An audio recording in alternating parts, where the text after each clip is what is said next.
Good morning. Welcome to the First Unitarian Universalist Congregation of Ann Arbor, Michigan. I am Carter Smith, and I have the honor of serving this congregation as the Acting Director of Music Ministries. And today I'm joined on the chancel by the Reverend Manish Mishra-Marzetti, our Senior Minister, the Reverend Cassandra Hartley, our Executive Minister, Reverend Theresa Rohlck, our Congregational Chaplain and the Director of our Chalice Bells, Stella Anderson, our Director of Spiritual Growth and Development, Allison Halerz, our Pianist-in-Residence, Mike Halerz, our Technology Consultant, and later in the service we will hear from Erica Lycan as a member of our Racial Justice Arc. If you are new to this congregation or still deciding if this might be your spiritual home, welcome. If you would like to learn more about our community, you can join us for a newcomer welcome directly following the service in the Jackson Chapel, which can be found down the right side of the hallway as you exit the sanctuary through these double doors. There you'll have a chance to meet staff and other congregants, ask questions, and give us a chance to get to know you a little more deeply. If you are joining us this morning and are new on our live stream, we hope that you'll take a moment to introduce yourself in the chat so we can greet you and welcome you to our community. We also encourage you to visit our website and take our newcomer survey at UUAA.org/newcomer survey so we can learn more about you and help you get more deeply connected.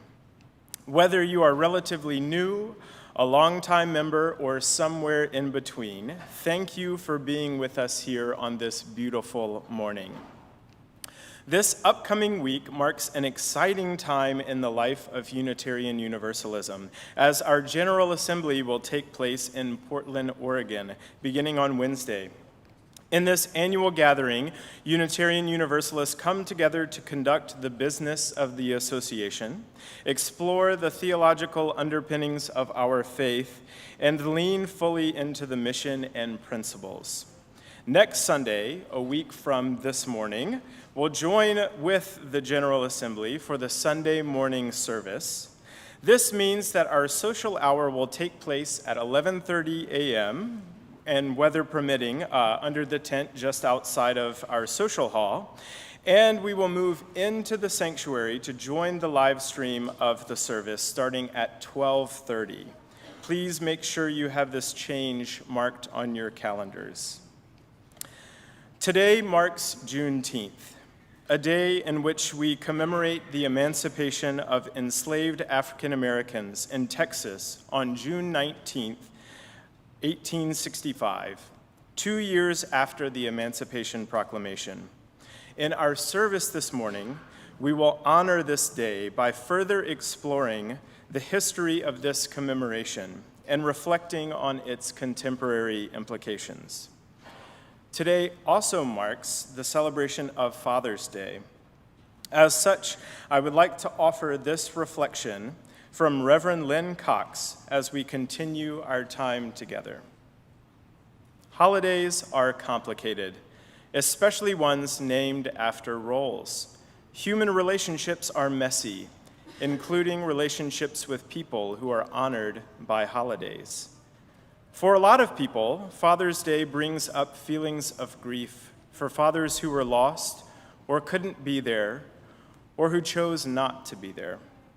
Father's Day might bring up feelings of sorrow or regret for people who want or wanted to be fathers and haven't been able to, or haven't been able to be the fathers they wanted to be for their kids.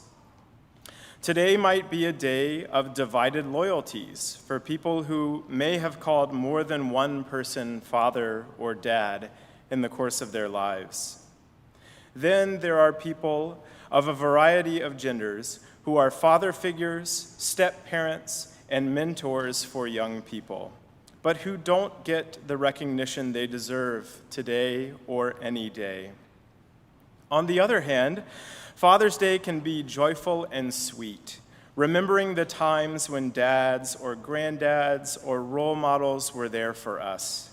For people who have had positive relationships with a living father figure, today may very well include happy phone calls, funny greeting cards, and tacky ties. For contented new fathers, today might be full of wonder and hope as they get used to their new title. And for a lot of people, there will be a mix. Even the best dads fall short sometimes. Some fathers who struggle still have their shining moments. Nothing is simple. So here's my prayer. May we be grateful for the nurturing we have received in our lives, from sources both hidden and obvious. May we heal from the losses highlighted by Father's Day. May we nurture each other and the generation to come. May the friendship and love we have in our lives today ease the pain and amplify the positive memories of our past. May this be a day of reconciliation and peace. Amen. We are gathered for worship.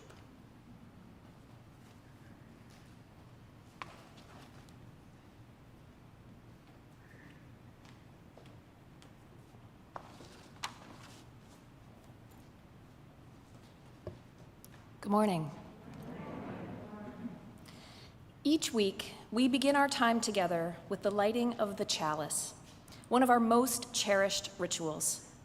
Our chalice is a reminder of our connections to one another in this community, our connections to Unitarian Universalists all over the world, and our connections to our living tradition. This morning, I am pleased to invite a great SGD volunteer and dynamite dad, Kyle Peller-Kosbar, to light our chalice, to help us usher in the spirit of community on this Father's Day. For those of you worshiping from home, I invite you to light a chalice of your own and share in the chat where you are, or just write "chalice lit," that we may be together, if not in body, then in spirit. Together, let us say, we light this chalice for the light of truth. We light this chalice for the warmth of love. We light this chalice for the energy of action. We light this chalice for the harmony of peace. Thank you, Kyle. Another way that we begin our time together is by reciting the words of our covenant. As you use, we are not bound by a single creed, but by the promises we make to one another about how we will be together as a faith community of seekers committed to love and justice. So whether you are joining us for the first time or whether you have these words memorized, please join me as we say together, "The spirit of this church is love, and service is its law. This is our covenant with each other, to dwell together in peace, to search for truth in love, and to help one another."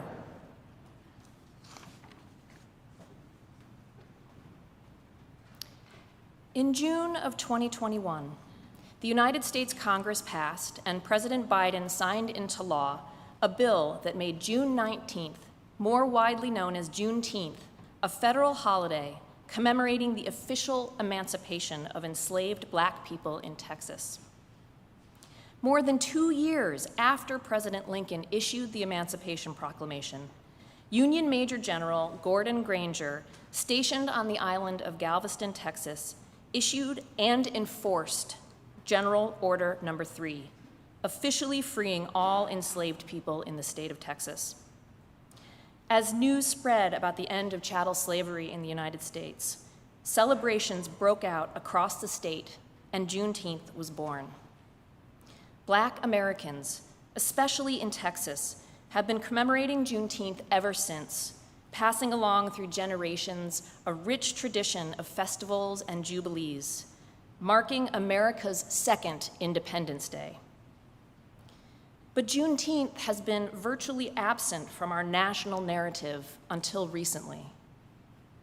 This is yet another example of our defining historical events getting buried by a dominant culture terrified of the ugly truths these stories reveal about our nation.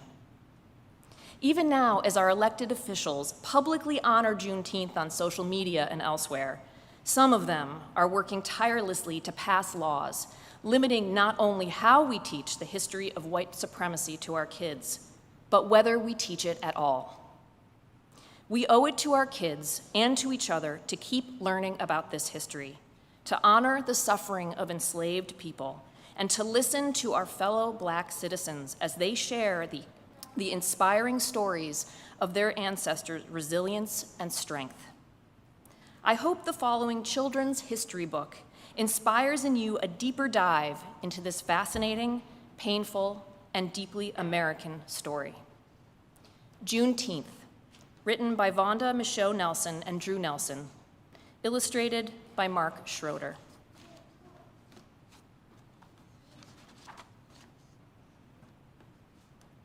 Jubilee. It is June 19th, 1865, a hot day in Texas. Clouds decorate the bright blue sky. On a farm outside the city of Galveston, a man hoes corn.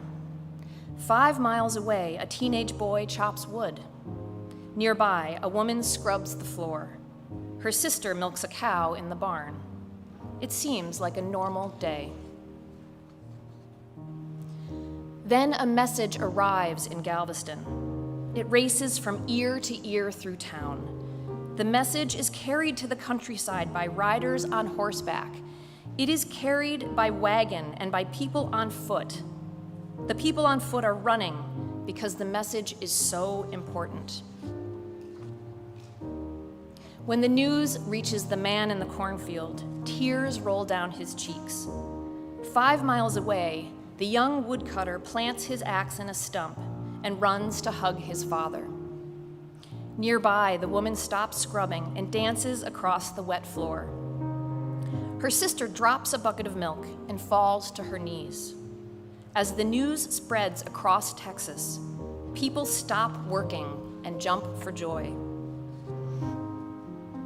These men, women, and children were not ordinary workers. They were enslaved Black people. The news that arrived on June 19th changed their lives forever. On that day, General Gordon Granger arrived in Galveston. He read an order from President Abraham Lincoln. The order said, enslaved people were free. This was good news, but it was old news. President Lincoln had given the order in 1863, but enslaved people in some places were not told right away. It took more than 2 years for the order to reach those in Texas. When it finally did, the streets of Galveston rang with Black voices shouting, "We're free, free, free." Freedom. On January 1st, 1863, President Lincoln signed a special order called the Emancipation Proclamation. It said that all persons held as slaves in the Confederate States were forever free. Many plantation owners kept President Lincoln's order secret. Even when the owners knew the South would lose the war, they wanted one more free harvest. But Union soldiers brought the news as the troops moved through the South. Enslaved people spread the word to others. Thousands of newly freed Blacks joined the Union Army to help win the war. Some who were enslaved in Texas heard tales about freedom, but they couldn't be sure those stories were true. They had to be careful. If they even talked about freedom, they could be punished. If they tried to leave the plantations, they might be whipped or much worse. All they could do was wait and hope. Finally, in April 1865, the Union won the Civil War. More than 700,000 people from the North and the South died fighting in the war. On June 19th, Union General Granger brought the news of freedom to Galveston. Texas was the last state where the official announcement was made. No more slavery chains. Not everyone believed the announcement. More than 200 years had passed since Africans were first captured and brought to North America. By 1865, most enslaved blacks in North America had been born here.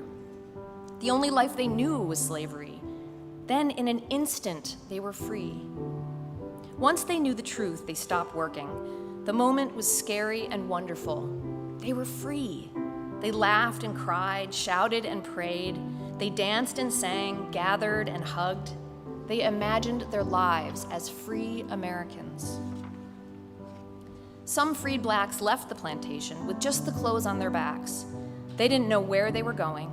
They were happy just to be free to go anywhere. Many searched for loved ones who'd been sold to other plantations. Some were reunited with their families. Others never found their parents or children. Some found jobs in cities. Others could not because white people wouldn't hire them. Many stayed on plantations because they had nowhere else to go. They were free, but Black Americans would struggle for equal rights for a long time. Still, the end of slavery brought great joy and a reason to celebrate. Juneteenth. On June 19, 1866, 1 year after they had learned of their freedom, freed African Americans came together to celebrate. The city of Galveston was alive with music. The sweet, smoky smell of barbecue filled the air. Black Texans were wearing their Sunday best. They gathered and hugged. They shared news and told stories. They sang spirituals celebrating freedom. No more slavery chains for me. No more, no more. Folks attended ceremonies, worship services, and parades to mark the day. This was the first of many June 19th celebrations in Texas. And when Black Texans moved to other states, they took the tradition with them. But how did June 19th become Juneteenth? At first, Texans called it Freedom Day, Emancipation Day, Jubilee, or simply June 19th. As years passed and freedom's stories were told and retold, June and 19th blended together into Juneteenth. Today, Juneteenth is celebrated much like that first anniversary in 1866. People of all colors arrive at parks, churches, schools, and backyards for picnics. The sweet, smoky smell of barbecue fills the air. Potato salad, corn on the cob, biscuits, homemade ice cream, cakes, pies, and melons crowd the table. Red velvet cake and red soda pop are traditional treats. Red honors all the people whose blood was shed in slavery and in the struggle for freedom. Festive parades fill city streets with music and dancing. Black cowboys and cowgirls clop through town on horses. Miss Juneteenth waves from a decorated float. Folks stroll along, singing songs of freedom and patriotism. Spirited baseball games bring whoops and hollers from excited fans. Foot races, sack races, and rodeos spark cheers and laughter. At the cakewalk, people clap their hands and tap their feet. Dancers turn and leap, strut, and quick step to win the grand prize, a delicious cake. Worship services and readings of the Emancipation Proclamation are important parts of Juneteenth. Speakers tell and retell stories of slavery and freedom. They share tales of why enslaved Texans were the last to get the news. One legend says that the first messenger sent with the proclamation was murdered along the way. Another story says he was given a very, very slow mule to ride. People laugh, but no one forgets the real reason for the late news. No one forgets that Juneteenth is not just a day to have fun. It is a time to remember. Juneteenth is celebrated in big or small ways almost everywhere in the United States.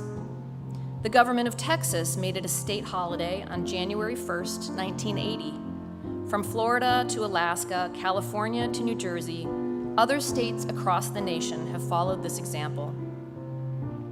Many people believe that June 19th should be a national holiday, and thankfully, now it is. Like Thanksgiving or the 4th of July. Wherever it is celebrated, Juneteenth is a time to sing praises for the end of slavery in the United States.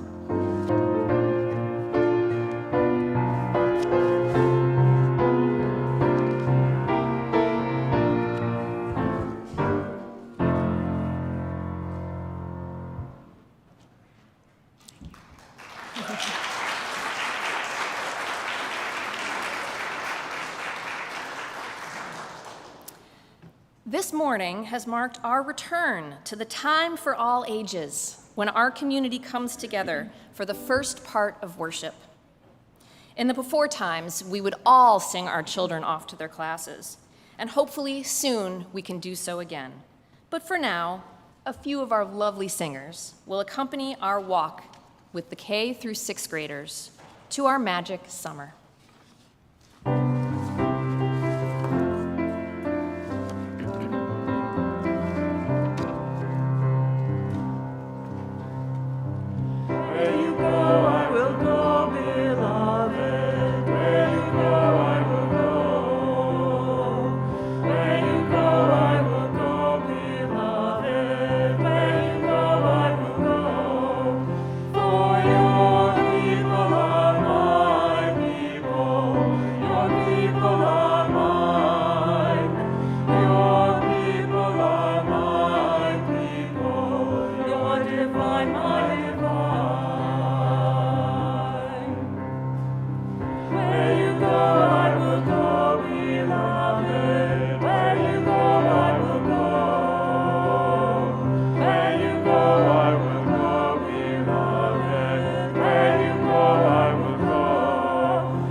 One of the gifts of this congregation is our dedication to putting faith into action through social justice work.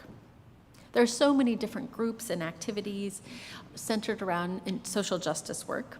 And so each month we take some time to learn more in depth about some of the things happening in our congregation that you can get involved in. This morning, I'd like to invite forward Erica Lyken to tell us more about this month's group, the Racial Justice Arc. Thank you, Erica.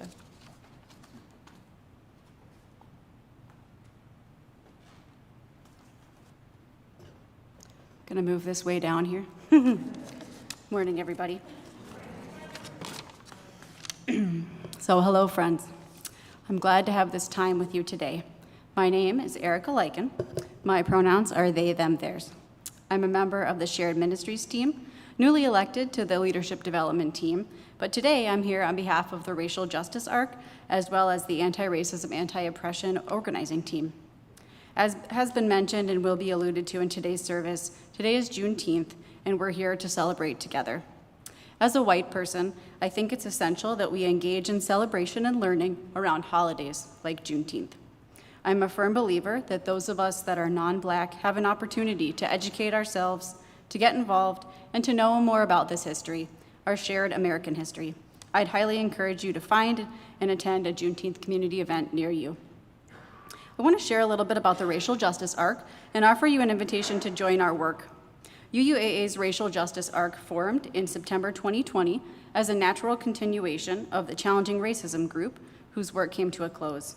RJA, as we call it, is an affirming group where all are welcome.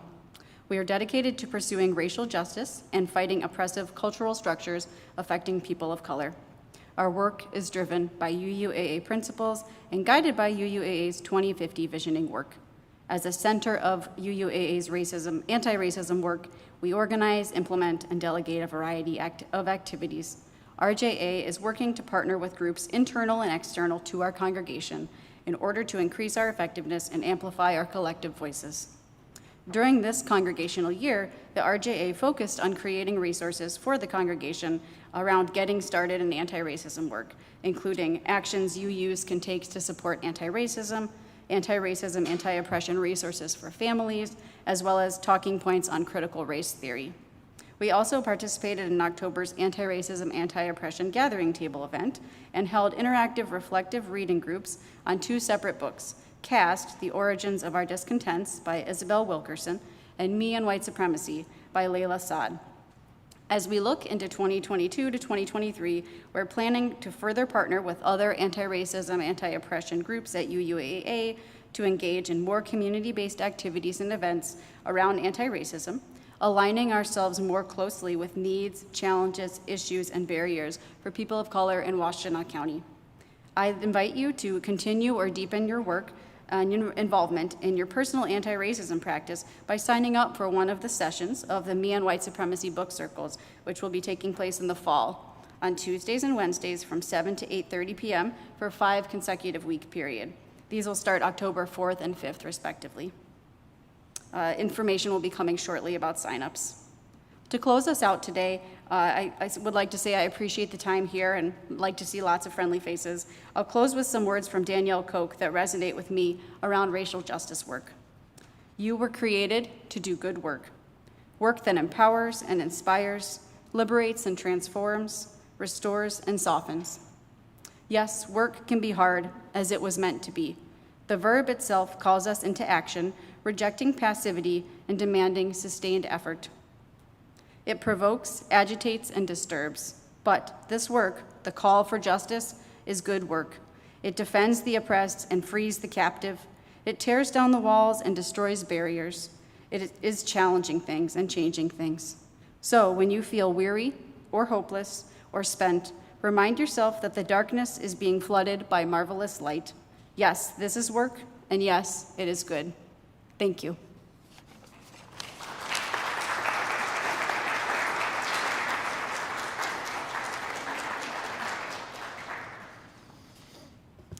Thank you, Erica, for the good work that you and the Racial Justice Arc are doing. By offering opportunities for education and deeper engagement, we can all join in this work together. And that's what it will take to make a difference, all of us together. One of the reasons that we engage in the spiritual practice of collecting and offering every Sunday is to honor the power of coming together. It doesn't matter how much we give or how we give. It just matters that we can build something greater together than we ever could alone. As our ushers come forward with the baskets, I encourage you to give as generously as you can, knowing that your generosity helps us to do the work the world desperately needs right now. The work of justice making, the work of spiritual grounding, the work of community building. You can donate by texting UUAA to 73256.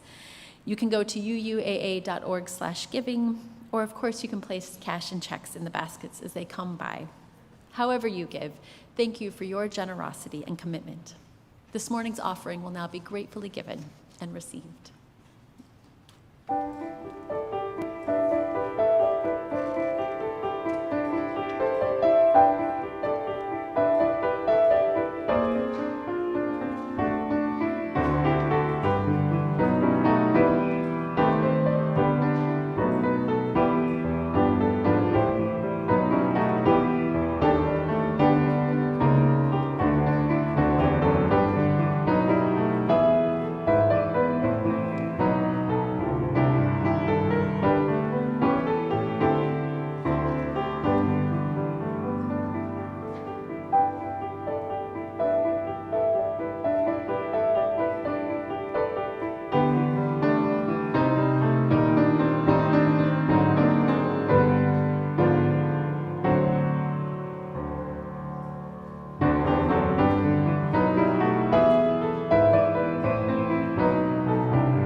I'd like to invite our ushers to come forward with this morning's offering. And as they do, I invite you to rise in body or in spirit so that we can dedicate together. Let us say, to the work of this congregation, which is weaving a tapestry of love and action, we dedicate our lives, and these are offerings. Thank you.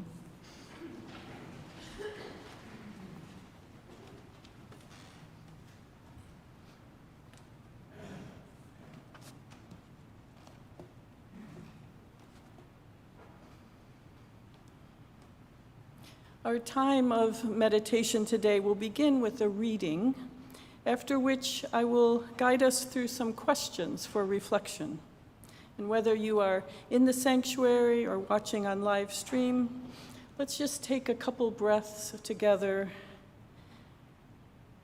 Find a position that is most comfortable for your body, whether seated or standing or even moving around.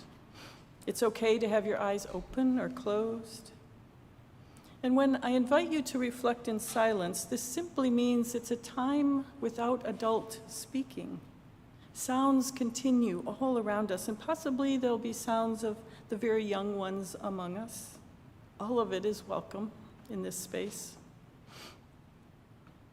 Today's reading is by a Pulitzer Prize-winning author, an historian, a professor at Harvard University. Have you, without thinking, formed an image in your mind of what this person looks like? What gender, race, age?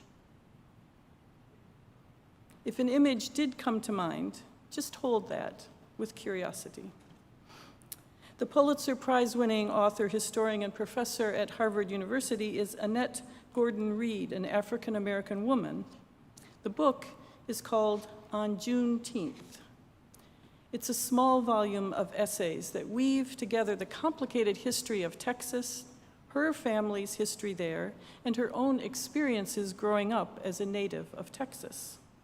Reverend Manish will draw on these essays a bit later in his reflection, but I'm starting with the final section of the book that she calls the coda. Now, before I read a bit from the coda, think for a moment specifically about this country, the United States. What makes it a place worthy of love for you?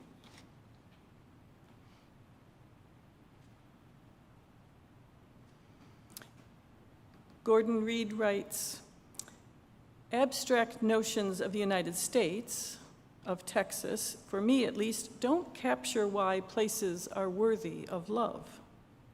When asked, as I have been very often, to explain what I love about Texas, given all that I know of what has happened there and is still happening there, the best response I can give is that this is where my first family connections were. It's where I lived with my mother, my father, and brothers. It's where I rode back and forth between Conroe and Livingston to visit my grandparents, aunts, and cousins. It's where my father drove me 35 miles to Huntsville at my mother's behest for piano lessons with Mrs. Tull, who had been a professional classical pianist. What was my mother thinking was going to happen with that? In other words, Texas is where my mother's boundless dreams for me took flight. It's also where I learned to think that people could and should try in whatever way they can to make life better for others alive today and for those to come. That this feeling, this thought, came to me in a place that was at once so very difficult, so full of good things, and so full of potential, shaped my thinking and actions in important ways. So now, think about a place where your first family connections were or are, and define family however you wish. I will guide you through the meditation now with some questions, each followed by some silence. With whom did you live?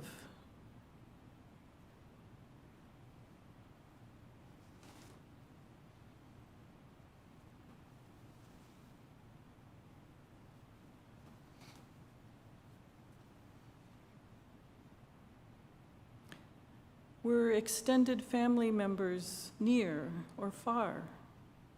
Did you travel to visit them? How?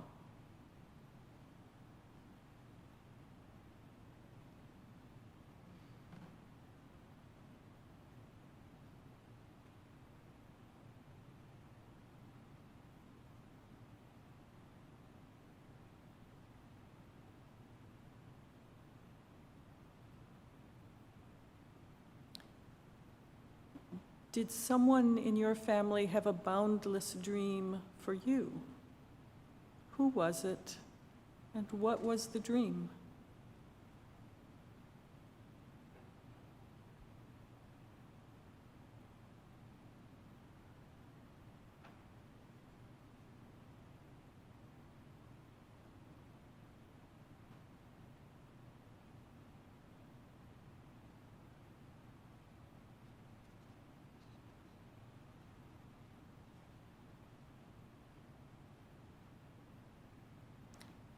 What did you love about the place you are imagining?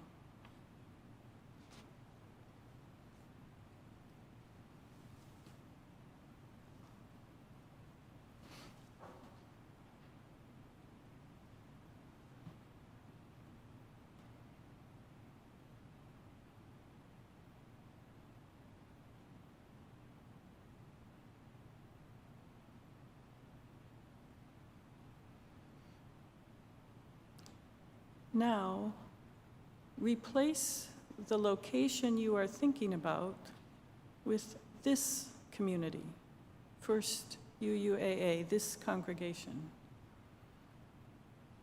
What do you love about this place?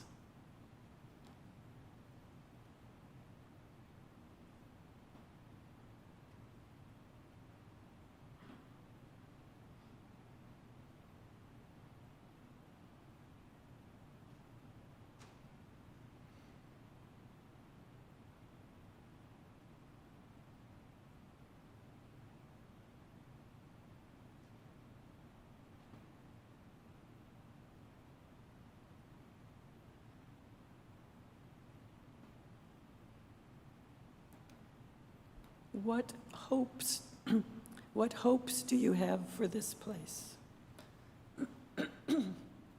Excuse me. What hopes do you have for this place?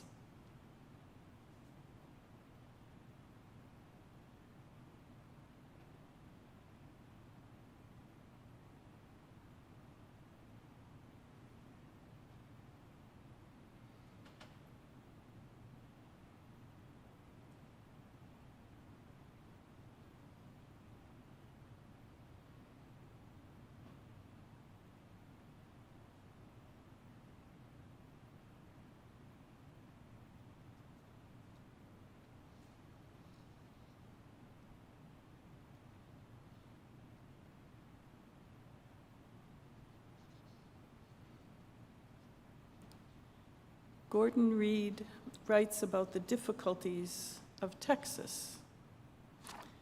She says, "Love does not require taking an uncritical stance toward the object of one's affections. In truth, it often requires the opposite. We can't be of real service to the hopes we have for places and people, ourselves included, without a clear-eyed assessment of their and our strengths and weaknesses. That often demands a willingness to be critical, sometimes deeply so. How that is done matters, of course. Striking the right balance can be exceedingly hard. I hope I've achieved the proper equilibrium."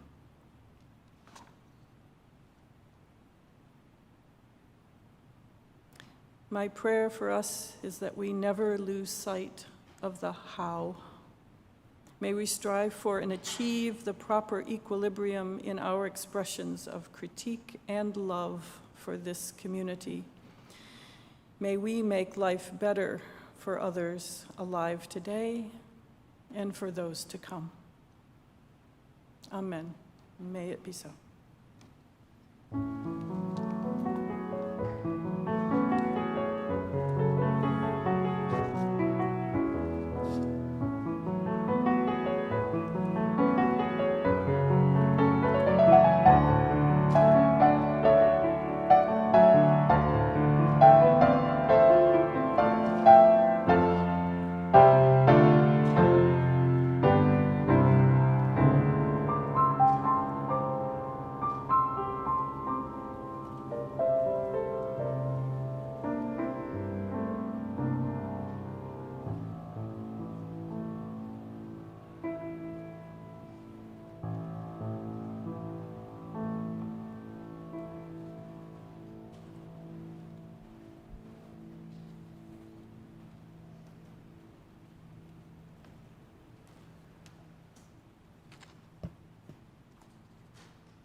As Reverend Theresa mentioned, this Sunday we're both drawing on Professor Annette Gordon-Reed's book on Juneteenth, which I want to highly commend to each of you. It's a very short volume and a very accessible, easy read. You could easily read it over a weekend, and it is jam-packed with lots of very useful information for those of us who consider the United States our home. To get us thinking about some of what Professor Gordon-Reed talks about in her book, and yes, she covers the history of Juneteenth similar to what we heard in the Time for All Ages that Stella Anderson helped lead. But there's an implicit recognition in her reflections that the work that in a way began with Juneteenth is far from over. So it's a contemporary reflection on the ongoing needs of our society, but grounded deeply in history from the perspective of a native Texan raised in Conroe, Texas. She poses early in the book a question, which I'm going to invite you to think about for just a few seconds. Do close your eyes, and when you do, what images come to mind when you think of Texas?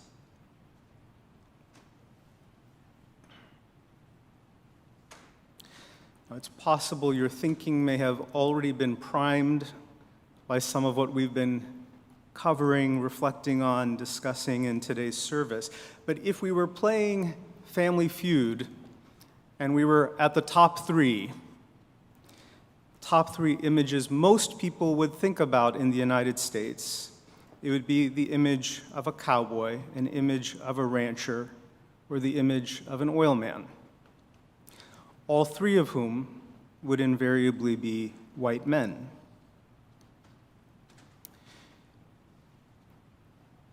The images point to mythology. And the history of Texas and of our nation is deeply grounded in mythological concepts and images that are larger than life, that hold profound symbolic importance. If you are like me, Gen X or older, you were raised elementary school, junior school, high school, probably even college, with certain mythological understandings accepted as norms, and these include mythologies, mythos, such as a happy New England feast, where colonists and natives all amicably sat around a table, as if any other context beyond that didn't matter.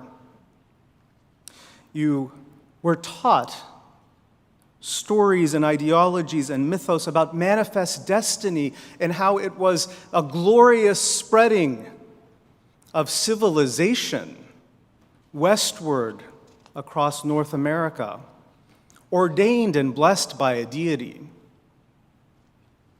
meant to happen, and it was glorious. You were raised with a mythos of this country's egalitarianism. Pull yourself up by your bootstraps. Everything in this nation is merit-based. You were raised with a notion of the Emancipation Proclamation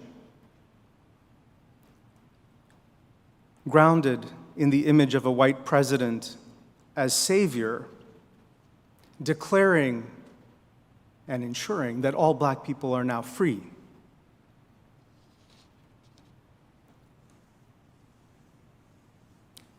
We have a rich history of mythology in our nation, which has been taught to generations of our citizenry as if that mythos is fact.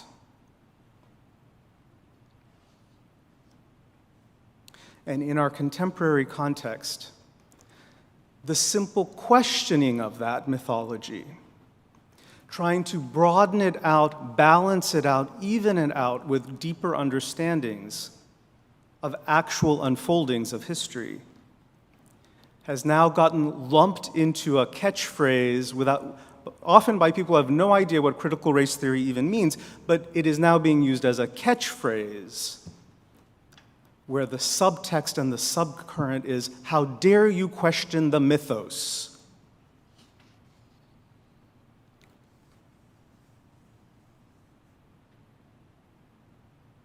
We can add to that mythos whose history is even taught at all. Certainly in my generation and generations preceding, most history of North America started in 1492, as if everything that preceded is forever lost to us. Never mind that human archaeology and expertise, sociology, has uncovered human history and civilization and cultures dating back to 2000 before the Common Era, in the lands of the Abrahamic traditions, in ancient China, in Egypt, in South Asia, but somehow here in North America, the history we predominantly teach our children starts in 1492, and all that precedes is lost. We have no idea what's happened to it, which civilizations existed, who those people even were, what their cultures were, what their values were. A few weeks ago, we were beautifully given in worship an image of a lot of the work we're doing as putting together puzzle pieces, gently and lovingly trying to figure out what the edges are and how they fit together. Let me offer an even bigger meta question. Who even designed the image on the puzzle? Who cut the puzzle? It's not even about puzzle pieces missing. It's about the design of the puzzle itself. So, to often my dismay and chagrin, including related to Juneteenth, because it's not something I was raised in my honors history classes having learned a thing about. I learned nothing in AP history about Juneteenth. I am constantly having to learn the history of this nation and the history of North America in ways that are structures. Notice we're talking about structures, not individuals. We're talking about the structures and systems of a nation. I'm constantly having to step into that humility that, oh my gosh, there's so much more I don't know that I was never taught by design. Never taught. So I want to take a few seconds and talk about history. The history of Texas, Professor Gordon Reed's home state. She notes that there too, when she was learning the history of Texas, it often began with white settlers, white colonists arriving in Texas. And yet before that, there were native people there, multiple native tribes, the Comanche being one of the largest amongst them. There were also Spanish settlers, Mexican settlers. Mexican government, which had control over those territories, was having difficulty with the native subduing the native populations, particularly the Comanche, and invited in white settlers to help deal with their problem. Most important and significant amongst this was the Austin family, of which Austin, Texas is named after. Moses Austin was given a land grant by the government of Mexico. Before he could do anything with it, he died. His son, Stephen Austin, considered the father of Texas, takes up the land grant, but tells the Mexican government, I can only come to to Texas, which was administered by the Mexican government, if I can bring along other Anglo settlers, but we also need to bring slavery. And the Mexican government, having newly, in 1821, arrived at independence from Spain, didn't want to have anything to do with slavery. They were leaning towards abolishing it. Stephen Austin talked to every Mexican legislator and politician he could find, and he would offer these words, a direct quote from Professor Gordon Reed's book, quote, without slavery, the Anglo colonists would never fully succeed, and that any of us who come to Texas would surely be poor for the rest of our lives, end quote. An astonishing admission of what the purpose of slavery was from the beginning: to make white folk wealthier.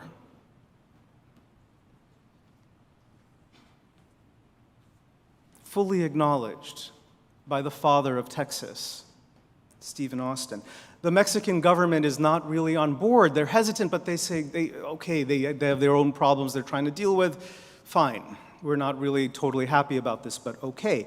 The white settlers arrive around 1821 and for the next subsequent 15 to 20 years, but they know that the government of Mexico is not fully on board with the plantations that are being built and created in eastern Texas. So in 1836, they go independent. The Republic of Texas is formed, but Mexico is an ever-present threat. And so Texas joins the United States in 1845 for two primary reasons. One as a bulwark against the Mexican government re-annexing Texas, but the other, as important, was the preservation of slavery. White settlers in Texas fully believed that by joining the United States, they would preserve the institution of slavery in Texas. That was in 1845. They joined a country that within their lifetime, within 20 years, was plunged into a civil war, precisely about slavery. Which brings us to the era of Lincoln, the white savior in our imagery, our cultural iconography, the white savior of black folk. And it's much more complex than that. Lincoln was considered a pragmatist. He was not an abolitionist. In 1860, he ran for the Republican nomination for the presidency, specifically and publicly and repeatedly saying he believed there was no constitutional basis for the federal government to abolish slavery. In fact, it was that position, that there's no constitutional basis to abolish slavery, that helped him beat out William Seward for the Republican nomination. Seward was considered an extreme abolitionist. Lincoln was considered a pragmatist, a centrist, a moderate, in saying that he felt that there was no constitutional basis to get rid of slavery. And yet, he finds the country plunged into war. His number one goal is the preservation of the Union, a pragmatic goal, which is then supported by other goals. If we can free the slaves, black people, we can create black regiments. We can encourage black folk to leave the South, join the North, and fight against the South There's a military strategy embedded in that. Britain and France were considering entering our civil war on the side of the South for economic reasons. But the European countries were increasingly hesitant and moving towards abolishing slavery. And by declaring a moral imperative, Lincoln also kept Britain and France out of our own internal civil war.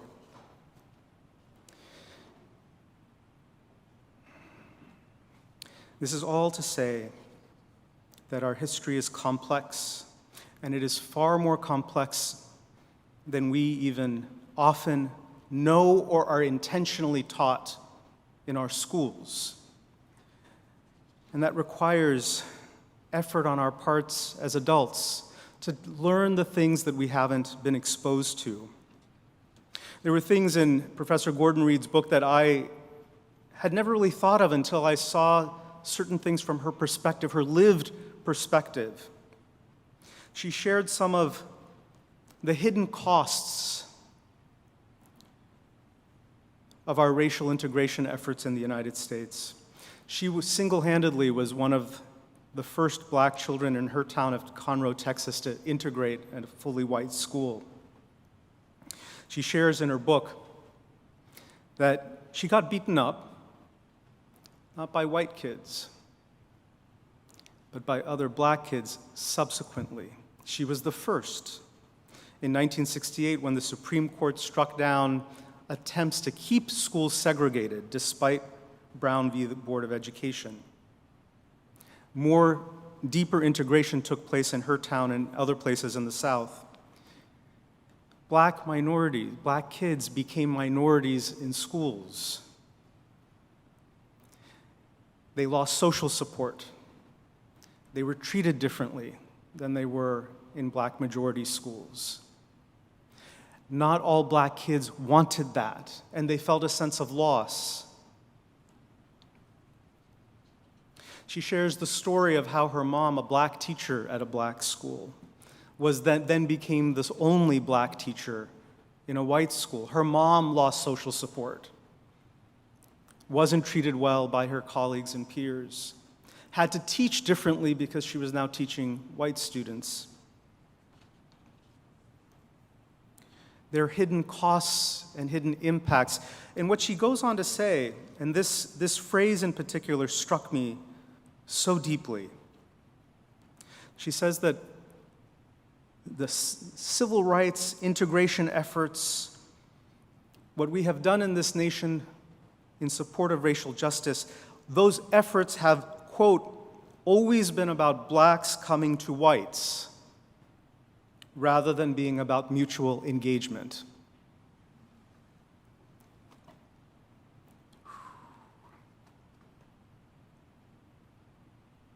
I felt like I'd been hit in the gut when I read those words, recognizing the power and the truth of those words.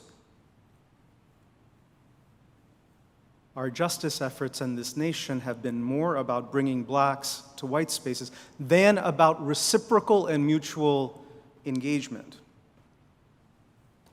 This is not only about the 1960s. These are about dynamics that continue to this day in our nation and in our society. And we Unitarian Universalists are not divorced. We are not separate from those trends that exist in our nation and in our society. There's a lot I could say about that. But what I'll offer for now, and there's more to learn and talk about over time, even within Unitarian Universalism, there are very few Unitarian Universalist communities that have intentionally developed long-term community-to-community relationship. A UU community, most of our communities are majority white, with, for example, a black community. That dynamic, again, a structural dynamic, intersecting with patterns in our own denomination of placing immense symbolism onto BIPOC staff, and especially black staff members when they work in our communities. I've come to understand and appreciate that for any Black individual working in Unitarian Universalism, there is a second full-time job aside from whatever the formal paid position is. And the second full-time job is liaison to all Blackness. It's an unpaid position, but with immense responsibility, because most communities are segregated along the lines of race, including Unitarian Universalist communities. When we have BIPOC staff or Black staff amongst us, they're viewed as the entryway, the arbiter, the educator, the person who will teach us about Black culture, who will be the access point, will introduce us to other Black communities, who will do all of that, be our ambassador to all Blackness, even though we have no job with that paid function or title. And that unstated expectation, that subconscious expectation, keeps the other problem of lack of community-to-community relationships in place. It doesn't solve it. In fact, it reinforces it.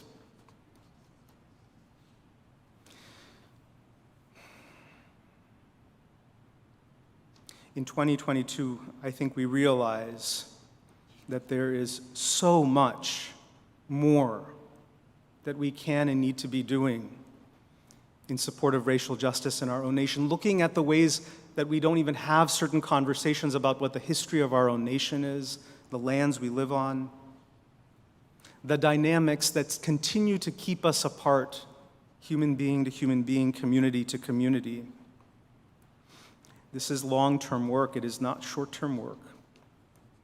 It is not easy work in a culture where the simple mentioning of these topics elicits profound anger, resistance, even hatred from something approaching like half of our population, a little bit less than that.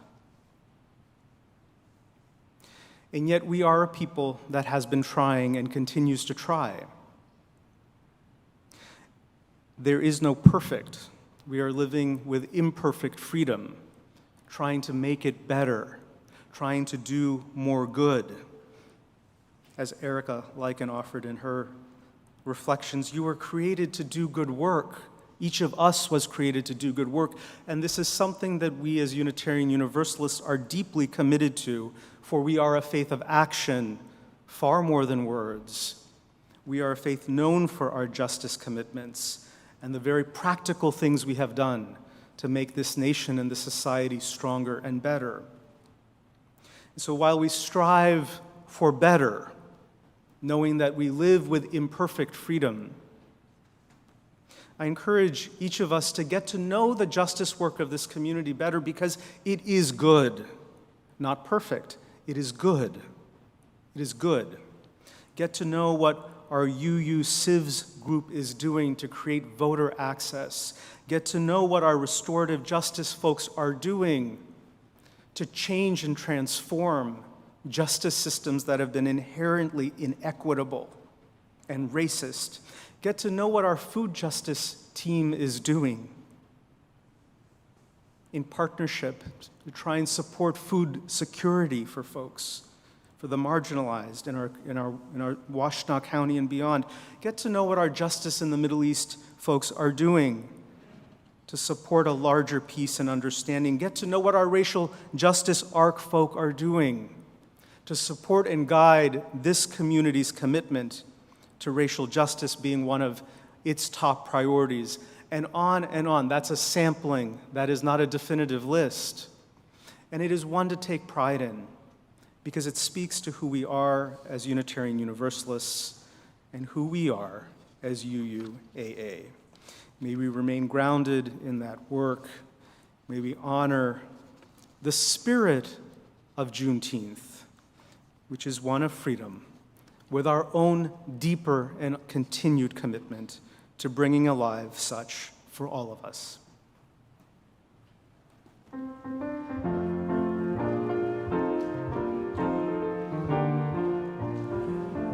I invite you to join with me in number 1018, Come and Go With Me from the Teal Hymnal, And please rise in body or spirit as we join together in singing number 1018.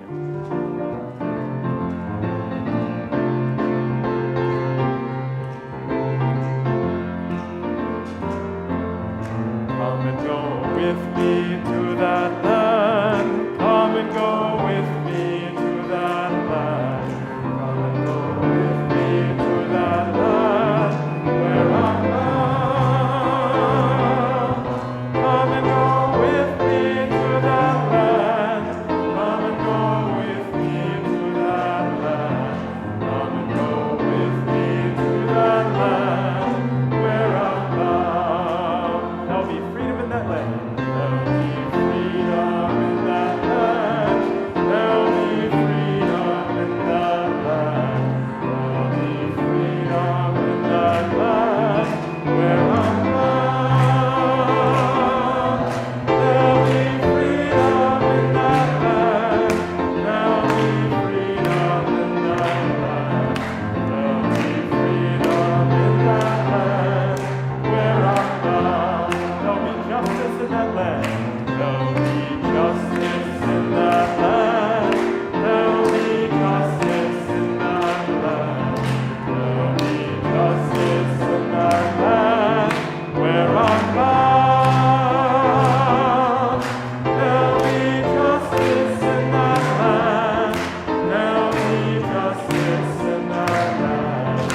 There'll be justice in that land where I'm bound. There'll be singing in that land. There'll be singing in that land. There'll be singing in that land. There'll be singing in that land where I'm bound. There'll be singing in that land. There'll be singing in that land. There'll be singing in that land where I'm bound.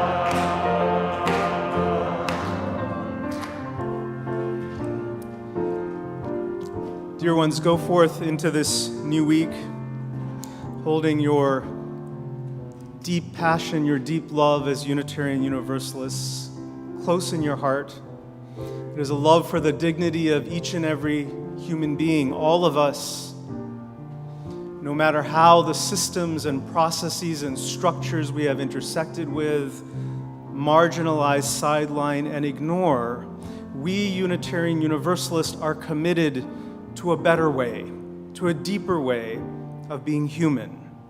Go forth knowing that you're supported in that commitment well, that you're held by the siblings all around you, these beautiful peers, until we meet again, once again, in the spirit of love. Go in peace.